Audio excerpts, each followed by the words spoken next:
Vamos a comentar algunas cuestiones que pueden surgir a raíz de la crisis sanitaria que estamos viviendo y cuáles son algunas de las posibles derivadas económicas que podemos tener, que podemos sufrir ahora y en el futuro. Hacer un poco un cierto análisis de por dónde pueden ir algunos aspectos de la economía y de la empresa en el futuro.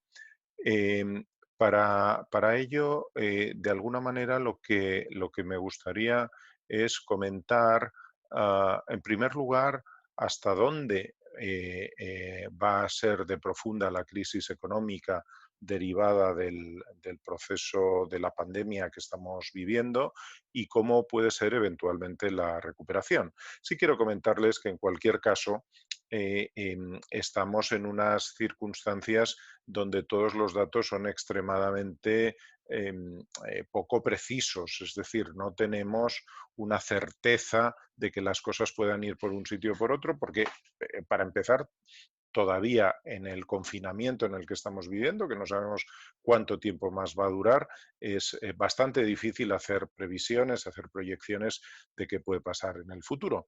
Y luego nos sucede una cosa también que es un poco lo que sucede con la física cuántica, que el observador influye, es decir, los análisis dependen del analista. Ahora comentaremos algún ejemplo bastante llamativo sobre eso, sobre todo para que tengamos, digamos, una cierta tranquilidad de que ni todo lo malo que nos anuncian está contrastado, ni al revés. O sea, estamos en una época de alta volatilidad donde las opiniones y las visiones cambian cada 5 minutos y que por lo tanto ninguna verdad es inmutable, ni nada es inevitable a futuro. En pocas palabras, yo les diría que prácticamente nadie sabe lo que va a pasar. Fíjense, por ejemplo, conocíamos esta semana un informe del Fondo Monetario Internacional catastrófico, o sea, un informe que nos daba unos datos realmente muy malos. Pueden observar ustedes que la economía española iba a ser, pues tras la italiana, la que peor resultado tuviera en cuanto al crecimiento este año, con una disminución del 8% del PIB. Pero si ven ustedes, todos los países andamos por el estilo en estas estimaciones. De hecho, la zona euro a la que pertenecemos se espera una reducción del 7,5% según el Fondo Monetario Internacional. Por lo tanto, no estamos mucho peor que el resto. Y habrá que ver si todo esto se cumple o no, porque como les digo, las previsiones todavía son, yo creo que poco fiables en general. Eh, en cuanto a la recuperación posterior, bien, pues la recuperación de España parece ligeramente inferior a la de otros países en el año que viene, pero apenas 4 décimas con respecto a la media de la zona euro. Por lo tanto, algo que se nos ha anunciado como realmente España va a estar en la cabeza del decrecimiento económico, en la cabeza de la profundidad de la crisis, hombre, pues es muy discutible, ¿no? Es muy discutible, estamos todos más o menos igual. Alemania, Francia, países que parece que son más inmunes que nosotros, tampoco andan tan alejados, insisto, en estas previsiones del Fondo Monetario.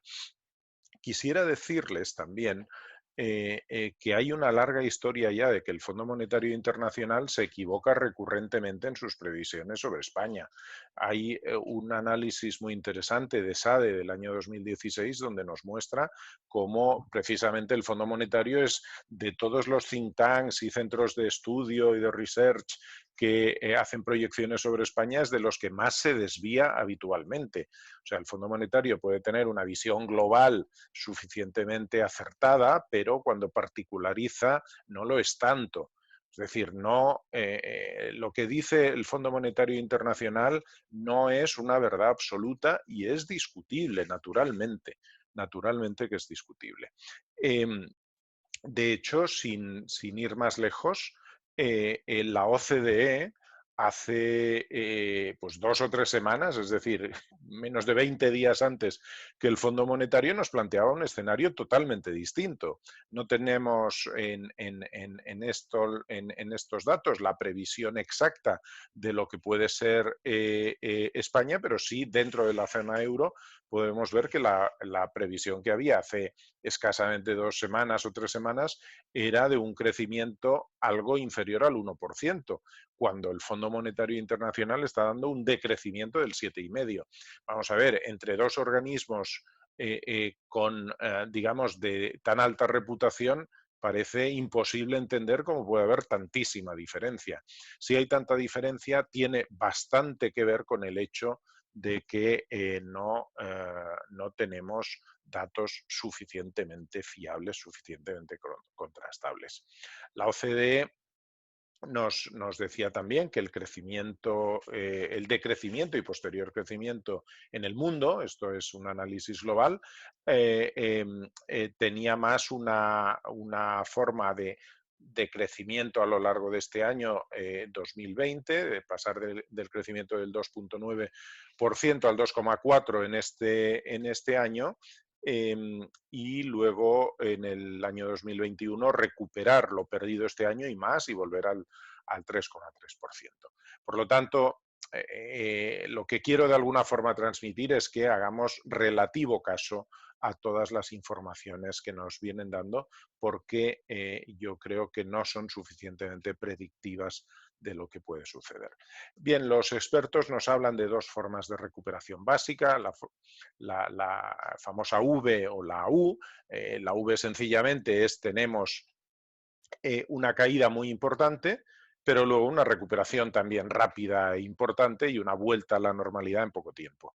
La U lo que nos dice es que va a pasar lo mismo, pero que nos estamos un ratito más aquí abajo en la parte digamos, de depresión, de depresión económica, ¿no? Hay otras letras para todo esto. Está la recuperación o no recuperación en forma de L, es decir, caemos mucho pero luego nunca recuperamos. Yo creo que esa es implanteable porque no tiene sentido. Ahora les comentaré el por qué. Y quizá yo me atrevo a añadir otra letra. Esa otra letra es la ni minúscula del alfabeto griego, con la que se miden en física además las longitudes de onda, y es una letra que nos muestra una caída rápida y un crecimiento un poquito más lento, pero que luego vuelve a crecer rápidamente. Bueno, yo creo que a lo mejor pueden ir los tiros más por aquí que por los anteriores. Piensen una cosa, esta crisis económica, a diferencia de otras crisis que hemos tenido en la anterioridad, no viene fundamentada, no está sustentada en problemas estructurales de la economía o de las instituciones económicas o de las finanzas. Seguramente la crisis nos llega en un momento en el que el mundo está muy preparado para hacer frente a cualquier recesión económica, a cualquier impacto económico importante. El mundo está preparado, la banca está muchísimo más saneada, los países están menos endeudados, las familias están menos endeudadas, los organismos de supervisión han introducido gran cantidad de regulación para dar solvencia a la banca, a los seguros, a las inversiones. Por lo tanto, no es una crisis endógena del sistema, sino una crisis que se genera por una razón exógena, es decir, algo que nos viene de fuera, que nos impacta evidentemente. Estar 2 meses, 3 meses sin trabajar, sin actividad económica, evidentemente que impacta, por supuesto, ¿cómo no lo va a hacer? Pero las estructuras no están dañadas. Otra cosa es que una prolongación enorme del confinamiento y de la parada de la actividad económica sí deje, digamos, muchos muertos por el camino, no solo los muertos desgraciadamente que genera esta enfermedad, sino empresas, negocios, etcétera, etcétera. Eso es posible. Aquí realmente seguramente quien va a tener capacidad de sobrevivir es quien es capaz de tener más cash, de tener más tesorería. Realmente en este tipo de crisis las empresas que se salvan son las que pueden disponer de tesorería. Por eso es fundamental la afluencia del crédito en medida suficiente. Eso es tremendamente importante y debo decir que hoy en día no está llegando todavía, pese a las promesas españolas, europeas y globales, no está llegando el crédito como debería llegar y eso puede hacer que las empresas tengan dificultades. Pero si el crédito realmente llega, eh, eh, es más fácil o es menos difícil, mejor dicho, que podamos salir adelante. Pero tenemos que verlo. Lo que sí hasta aquí quería trasladarles es que no nos dejemos asustar por organismos, por muy prestigiosos que sean muy agoreros con respecto al futuro de nuestra economía, porque no estamos todavía en condiciones de saber qué es lo que de verdad puede pasar. Y lo único que tenemos son referencias de otras cosas, otras circunstancias donde cosas similares han podido tener un desarrollo y tratar de ver en qué medida ese desarrollo es similar al de ahora. Quería hacer una cierta reflexión en cómo puede afectar esto, por ejemplo, a las inversiones. Las inversiones básicamente pueden ser inversiones en renta fija, en bonos públicos o privados, o pueden ser inversiones en acciones, inversiones en renta variable. Son muy llamativas, sobre todo las caídas que ha tenido la bolsa en las últimas semanas, pero es más llamativa todavía la volatilidad extrema que está teniendo. La volatilidad es la variación de los precios. Un día sube un 10, otro día baja un 15, en fin, todo eso demuestra incertidumbre en el mercado. Demuestra también la irracionalidad que muchas veces afecta a los mercados financieros, irracionalidad que hace que nos dejemos llevar por rumores, por suposiciones, por desviaciones cognitivas, por emociones, incluso por hormonas. Nosotros, las personas, sobre todo los hombres, que son los que mayoritariamente gestionan los mercados financieros, generan o generamos cortisol, que es una hormona que nos hace sobrereaccionar a determinadas cosas, también la testosterona en cierta medida. Quiero decir que hay multitud de elementos que influyen y que hace que las respuestas no sean respuestas racionales. Y eso es lo que está pasando. En los mercados financieros y en otros sitios, ¿no?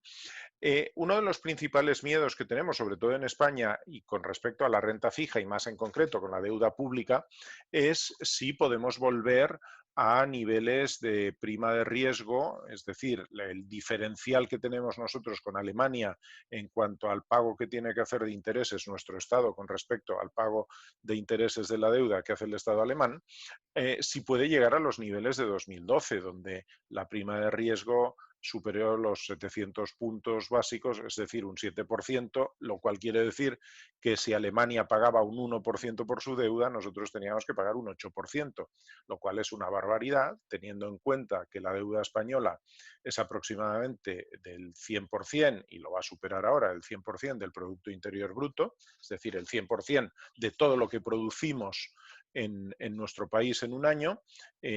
Claro, si estamos produciendo en números redondos 1 billón de euros, pagar un 1% de una deuda de 1 billón de euros, pues es una cosa, y pagar un 8% de esa misma cantidad es algo totalmente distinto, ¿no? Nos afecta sobremanera si tenemos que pagar 10.000 u 80.000 millones de euros de tipos de interés, ¿no? Yo no creo para nada que la prima de riesgo se nos vaya a ir ni a esos niveles ni a niveles especialmente preocupantes. Por una parte, porque la Unión Europea va en algún momento del tiempo, va a costar, pero en algún momento del tiempo lo va a hacer, va a dar el soporte necesario para que no sean determinados países, determinados estados los que sufran de forma más especial las consecuencias derivadas de esta situación. En la crisis derivada de 2008-2009, en esa crisis a los países del sur de Europa, sobre todo, se nos achacó no haber hecho las tareas adecuadamente, lo que se decía de una forma incluso un poco despectiva, de habernos ido de fiesta y pensar que esa fiesta la tenían que pagar los vecinos del norte. Bien, al margen de esas consideraciones, lo que sí es cierto es que ahora no es esa la situación, ni muchísimo menos. Y esto lo estamos sufriendo todos. Sufrimos especialmente ahora Italia y España, pero también se está sufriendo en Alemania, en Francia, incluso Holanda, tan dura con alguno de estos posicionamientos, pero también se está sufriendo. En la cual todos estamos afectados por los resultados de o por el impacto de la pandemia en nuestras economías también, va a hacer imprescindible una respuesta más o menos común, más o menos común. Si bien plantear que puede haber eurobonos que pueda mutualizar la totalidad de deuda de los estados parece poco creíble, pero sí es cierto que alguna otra solución, como los llamados coronabonos o cualquier otro instrumento que realmente lo que haga sea mutualizar la deuda derivada de esta pandemia, eso sí creo que va a ser posible. El propio expresidente de la Comisión Europea, Jean-Claude Juncker, está convencido de ello. Lo que pasa es que va a llevar su tiempo. Estas cosas, y menos en Europa, no se producen con rapidez. Em, eh, Eso lo que nos puede hacer suponer es que los tipos de interés van a seguir bajos. Es probable que la inflación todavía caiga más, que se pueda convertir en algunos momentos o episodios de deflación y que los tipos de interés, por lo tanto, se tengan que seguir manteniendo bajos. También es cierto que con la necesidad de crédito que hay, pues los tipos de interés tienen que seguir manteniendo unos niveles bajísimos y seguramente el Banco Central Europeo se va a encargar se va a encargar de eso. Con respecto a las acciones, a la renta variable, déjenme presentarles un gráfico donde vemos la evolución del índice de la Bolsa de Nueva York en los últimos 100 años. El Dow Jones es seguramente uno de los índices, si no el que más, representativo de la evolución de los mercados de acciones. En el cuadro pueden ver los periodos de crecimiento marcados, sombreados en rojo, y los periodos de recesión o de decrecimiento o de caída de precios en azul. Y lo que sí pueden ver, se observa muy claramente que cualquier caída de la bolsa, aquí tenemos la terrible Gran Depresión, en poco tiempo vuelve la bolsa a los niveles anteriores.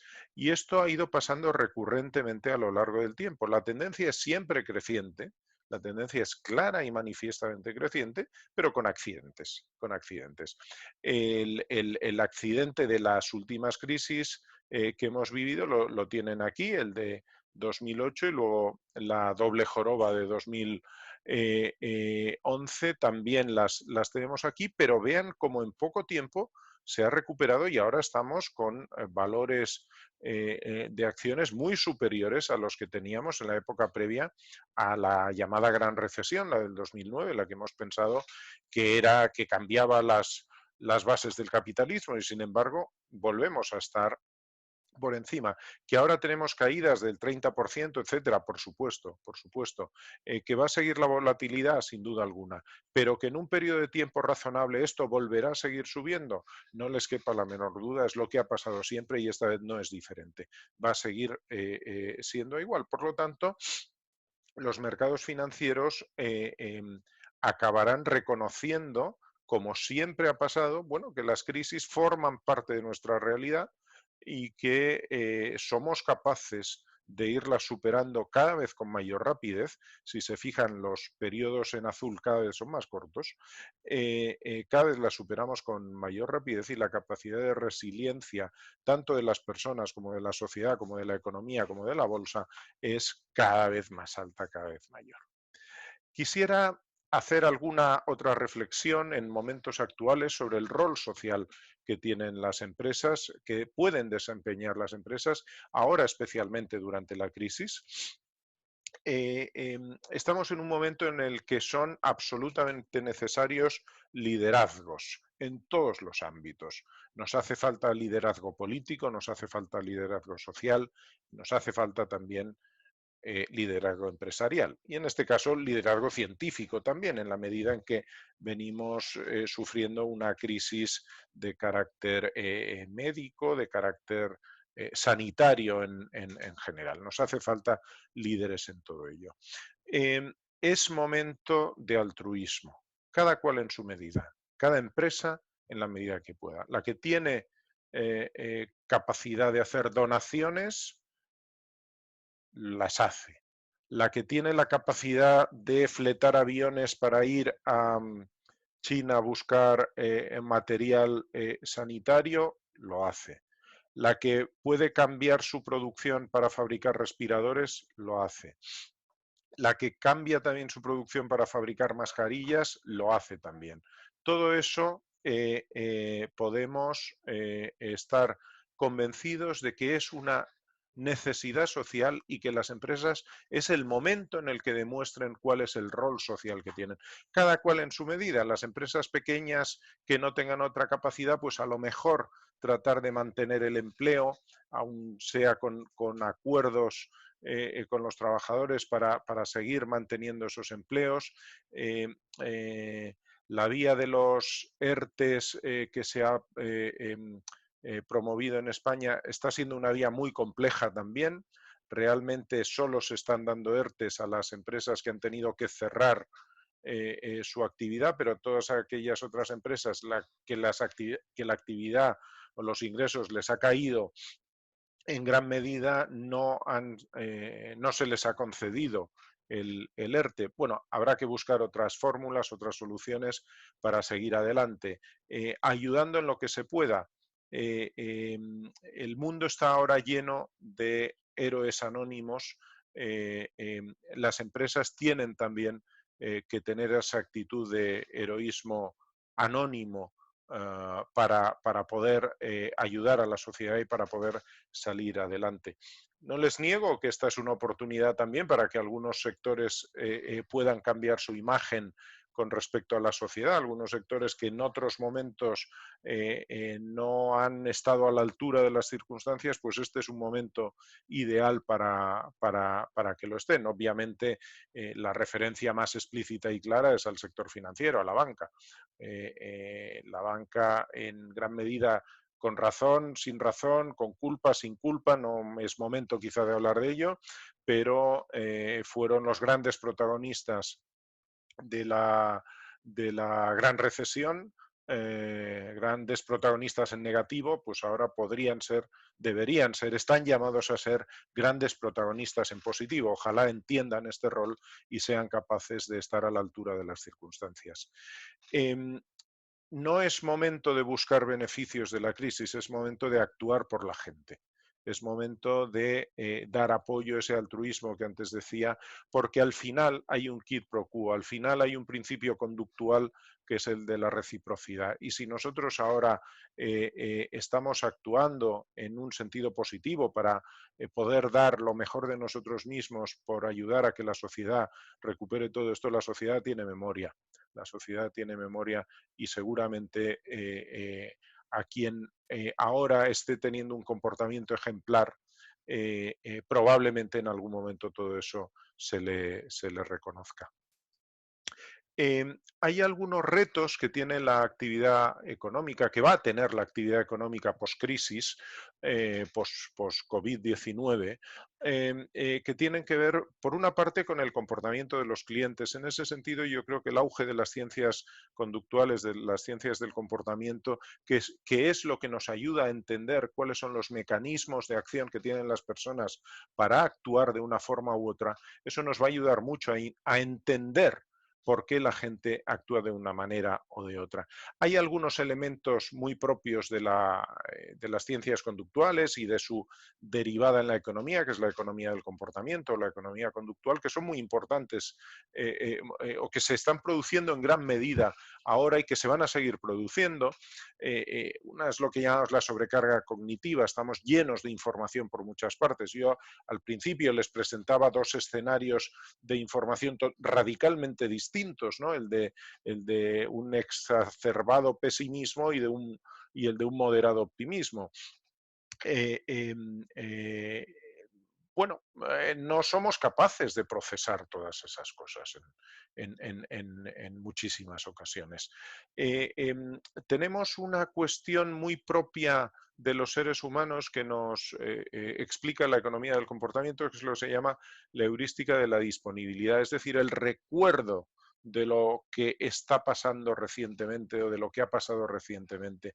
Ese recuerdo nos va a hacer valorar muchas más cosas cuando salgamos de esta situación, valorar muchas más cosas. Desde el punto de vista de la economía, probablemente nos va a hacer valorar más el haber tenido o no haber tenido un ahorro suficiente para haber pasado esta etapa, nos va a hacer valorar la necesidad de tener buenos seguros de vida, buenos seguros de incapacidad laboral transitoria, buenos seguros de dependencia, nos va a hacer pensar en todo eso y es el momento también, o va a ser el momento también, de que desde determinados sectores, en este caso el sector asegurador, se pueda ofrecer, o el sector del ahorro, puedan ofrecer alternativas viables, posibles, sencillas para la población en general. Les hablaba de la reciprocidad anteriormente o de lo que llamamos el marco, el framing en inglés, es decir, cómo se presentan las cosas. Claro, con un estudio, como antes les enseñaba, del Fondo Monetario Internacional, todos nos hundimos en el pesimismo, todos pensamos, bueno, esto no hay quien lo arregle, etcétera, etcétera. Con un estudio presentado de otra forma, incluso el propio del Fondo Monetario no quisiera necesariamente despreciar los contenidos de ese informe, pero fíjense que la reacción que ha producido de ese informe es qué mal lo va a pasar España, que va a ser de los peores. Sin embargo, como han visto ustedes en los números, todos lo vamos a pasar mal según ese análisis. ¿Por qué nos cebamos especialmente en la situación española? Si todos según el Fondo Monetario Internacional, lo vamos a pasar mal. Eso es una cuestión de framing, de marco, de cómo se presentan las cosas.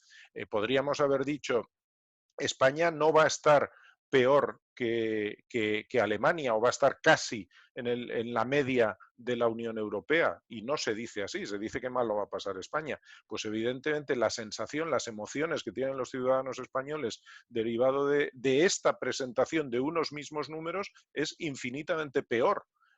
Y seguramente sus reacciones serán mucho más negativas que en el otro caso. Por lo tanto, seamos conscientes de que tal como presentemos la información, así vamos a actuar y eso es muy importante.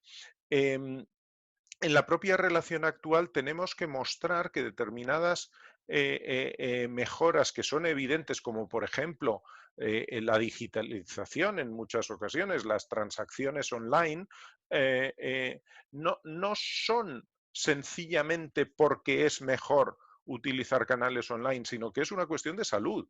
Es una cuestión de salud. El que si tenemos que ir a alguna entidad financiera, por ejemplo, a hacer alguna actividad puntual, bueno, pues estaría bien algo que ya se hace, que, no, que tenemos que ir con cita, no te puedes presentar allí sin más, pero el que te ayuden y te enseñen a utilizar los canales online para todo esto no es solo porque a las entidades financieras les vaya mejor que funciones online, sino porque realmente es una cuestión de salud, es para evitar posibles contagios. En fin, yo creo que ejemplos como este hay muchos, la compra del día a día, cualquier tipo de cosas, si podemos caminar hacia ese otro mundo es una cuestión puramente de salud. ¿Qué va a suceder cuando esto salga y acabemos, cuando salgamos de esta y acabe el confinamiento y todo eso? Bueno, estamos descubriendo que se puede teletrabajar y todo lo que eso conlleva.